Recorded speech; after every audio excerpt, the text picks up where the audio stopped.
but they have not met with the Jesus of the Bible. Sai gashi nan mun cika ecclesia mu da maza da mata matasa jibgir a ecclesia wanda su kan ba san ma me Yesu ba.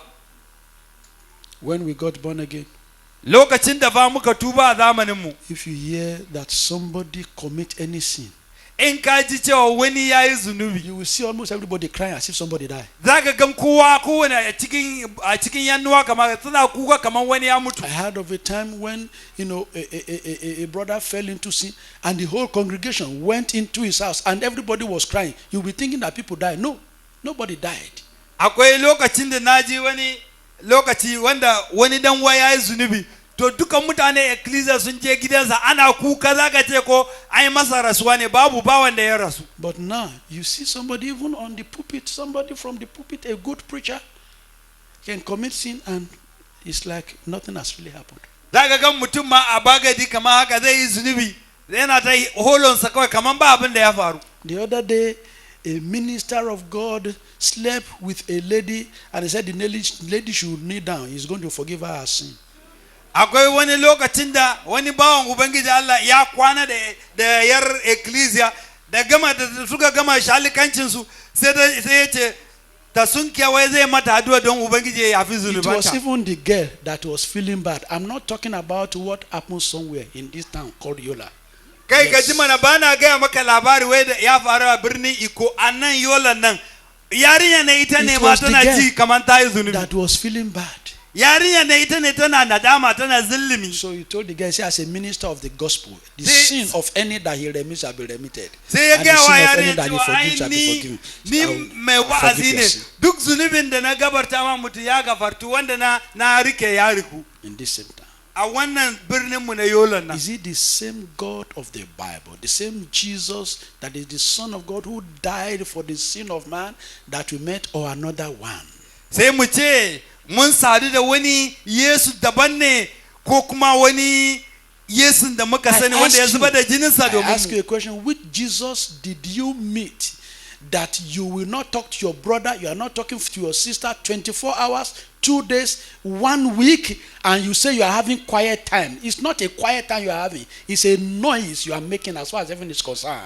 Nace wani Yesu ne ka samu wanda har wuni daya wuni biyu mako wata ba kwa magana da juna don kun ba da rai, da safe za ka fara holewai kana addu'a ga Ubangiji, ba addu'a ga kai ba. And you are confident in that. Ihu na yan tasha ne kawai. You are confident in that. Kuma kana da wani pankama. It does not even matter. It doesn't look as if anything is wrong. Kuma baka yi ma ko a jikinka kamar You wani even abu give ne the yana testimony. faruwa. I saw him yesterday. I just look like this. Har ma za ka iya fara da ai na ganci ai da na When I saw him like this, I just put away my face. sai na juya masa fuska You even give kawai. testimony about it. Har ma ka I wonder whether it's the same Jesus we met or another one. Ina mamaki Yesu wani ne ka samu ko Yesu. Because the Jesus that we met, even when we laugh, it's like you have to be careful the way you laugh. It's as if laughter is even a sin.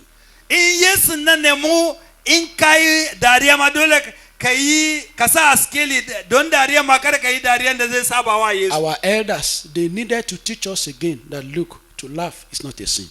Sanda dattaban mu ne za su ce cewa yara ku dauka a sauki, dariya ita da kanta ba zunubi bane. I told you a time a preacher came to preach. After I was born again, I was even in the ESCO. So a preacher came to preach. Na ba mu labari wani lokacin na tuba har na cikin shugabane ma wani mai wazi ya zo yayi wazi. And he said, all of you that are still walking in sin, that are still in sin, come out here. Yace duk wanda kuna cikin zunubi ku fito nan. And I just went for altar call. Sai na fito kawai a bagadi. And when after the altar call, bayan bagadin kuma, my president called me. Sai shi shugabana ya kira ni. Of course, they will not leave you. What is the sin that you have committed? Sai suka kira ga wani zunubi ne kai.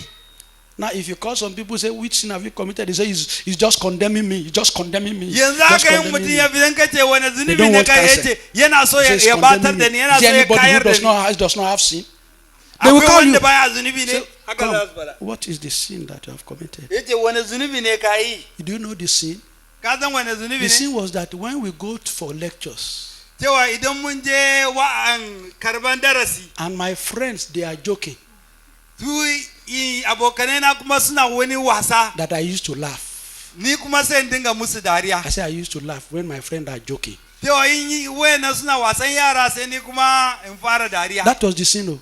Wannan shine zunubi fa So da ya you now have fitar to da. begin to preach again that laughter is not a sin. Then nan ne zai ya fara gaya min cewa to dariya ba zunubi bane. In that kind of situation, what will come to your head that you begin to say you are thinking of fornication? Not be only fornication. Na nike funny. A cikin wannan tsari, a cikin wannan tafiya ina zai fito magana wai za a yi fasikanci, ba fasikanci ba fasa-fasa. Listen to me. If you see brothers and sisters holding their hands, you see brothers and sisters in the same room, even staying together overnight, it's not fornication, it must be prayer. Idan kaga yannuwan maza da mata suna daki a zamanin mu ba komai bane addu'a suka yi da yi.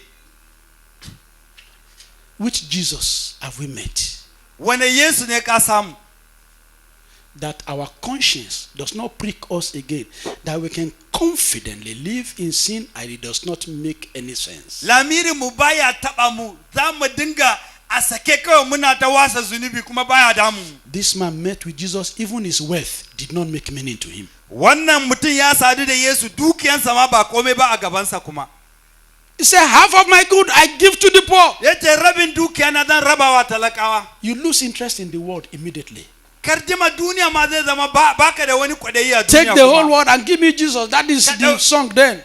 Ka dauki duka duniya ka bani Yesu shine wakan mu. They will teach you how to answer when men persecute you. Oh, you have become one of them. You are not SU. You tell them you are a chronic SU. Za su gaya maka yaya ne za ka amsa yanzu a ku ne brother yanzu ku ne masu canji mu ne masu bin Yesu almasihu. And they will teach you that one of the additions to the Jesus you receive is suffering. Kuma za su gaya maka cewa to a cikin kyautan da Yesu Kristi ya baka tubanka nan shine kaga wahala ciki. If we talk about suffering, now it's over my dead body. Yau in kai magana cewa mutum zai wahala zai ce kai I reject it. na ki. Is there anybody that claims suffering? Akwai wani wanda zai amshi wahala da ganin kansa ne? There's nobody who will claim suffering. Ba wanda zai amshi wahala don kansa. But they have made us to understand that look, there is no giant in the kingdom who can become and do what God has ordained him to do and fulfill God ordained destiny without suffering. Amma za su koya maka cewa babu mutum gurzo wanda zai cika nufin Ubangiji Allah daram wanda ba zai wuce daga cikin wayansu wahalu ba. Which Jesus have we met with? Wane Yesu ne muka samu? This morning, A wannan safen I nan. want to give you a challenge. Na zo kalubalance Why ka. not ask that you encounter Jesus anew? Ina son ka sadu da Yesu Kristi sabo. Encounter Jesus again. Ka tsage karban Yesu kuma. When we encounter Jesus, tears is a normal thing that rolls down your cheeks. Idan ka sadu da Yesu Kristi zubar da hawaye zai You are zama praying mai for sauki. souls and you are crying. Kana You are praying addu'a for the domin- land and you are weeping. Kana addu'a domin kasa domin rayukan mutane su tuba har kuka za ka din kana yi. You see boys and girls, just wasting away their lives, and the next thing that happens to you, tears begin to roll down your In cheeks. kaga yara sun zama tsageru ɓata gari suna wani holokonsu addu'a kawai za ka fara kuka don rayuwarsu. The church must come back to the old time religion. Ecclesia dole mu koma a cikin addini na da na mai kyau. I was telling you on Saturday, I watched that clip where Baba Kumu said, look, he said, I cry more than any of you can ever think. He said, I cry in the closet, I cry on the pulpit. Why will I not cry? Na gaya muku na gan inda Kumuyi yana magana yace yana kuka a boye yana kuka a bayane kullum yana kuka yace me yasa ba zai kuka ba. He understood something that we don't understand. Ya gano wani abin da mu ba mu gane ba. Praise the name of the Lord. Hallelujah. This morning I want to give you a charge. A wannan safe nan ina kalubalance ka. Why not ask God, I want to encounter you again. Ka ce Ubangiji ina son dandana ka har yanzu. You see, the world is going and the final revival is just coming. Duniya tana tafiya, falkasuwa na ƙarshe yana isowa. And our desire is to be part of this final revival. Tunaninmu da addu'armu shine mu zama ɗaya daga ciki. Two major things will be happening. Abubuwa guda biyu zai faru. Almost simultaneously. Kuma za su dinga faruwa a lokaci guda. The devil will unleash mayhem on the face of the earth. Shedan zai zubo zunubinsa da dagulewansa a duniya, God will also release his power on the face of ubangiji shi kuma zai sako ikonsa. There's going to be a mighty harvest of souls to the kingdom. Za a samu girbe rayuka da yawa zuwa ga mulkin. And it is people like you and you and you that God is looking for to use. Kuma mutane kai da ni su ne ubangiji Allah yana nema zai aiki da su. May I remind you again that the final revival that is coming is not going to be something that will be carried by men of titles, but by men on the pew. Ina gaya maka falkas wanda yake zuwa nan ba mutane masu manyan matsayi a ecclesia bane, amma mutane wanda rayuwarsu sun gamshi ubangiji. It is not going to be a revival of the wearing of castle or effort. It's going to be a revival of the heart. Men, women who have been consecrated without anybody knowing. You see God bringing them to come to prominence and giving them platform. Ai ba wai maganan falkas wani mutane wanda suka sa kwala, suka sa rigan pastoci ba, amma mutane wanda suka shirya zuciyarsu, wanda ba wanda ya sani ubangiji Allah ya riga ya nada su su zama masu shelar bisharansa. And if you ask me what will be my greatest joy, is that everyone that God has given me the privilege of ministering to over the years will be partaker in that revival. Tambaye ni mene murna na, mene abin da nake so, ina son mutanen da ubangiji ya bani zarafi na zama pastor su zama ɗaya daga cikin wayanda za su hura that every one of us without exemption, including the little children, will be part of the revival. For your information, the revival that is coming will not exclude the children. Upon them there is going to be an outpouring of the Spirit of God. I pray that all of us be part of this move. Wannan falkas wannan maza da mata har da yara, in gaya mana har da yara suna ɗaya daga cikin wanda ubangiji zai amfani da su domin kawo wannan falkas. This morning ask God once again for a divine encounter. Yanzu ina son mu roki ubangiji, muna son dandanowa As we round off the service, just take a few minutes to pray and we'll be through.